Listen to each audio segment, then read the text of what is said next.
Now that we know the main components with some major players in SEO, let's look at what incentivizes them, and by understanding their incentives, we're going to understand what drives the market.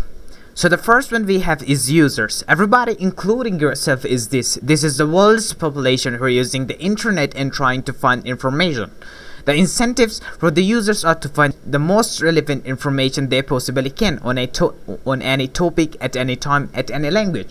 So it is a very big goal, but something the search engines were trying to solve. So what incentivizes the search engines? You see, they're trying to provide the most relevant results to users worldwide, but they are doing it in two ways. They are doing it through organic results, which they do not get paid for.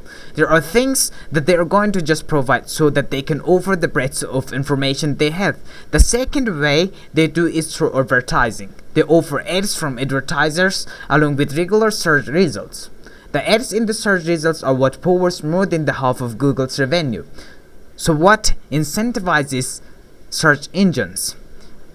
It is twofold. They are trying to attract a large audience of users through the organic search results, but also provide ads with relevant information, and they get paid when people click on the ads.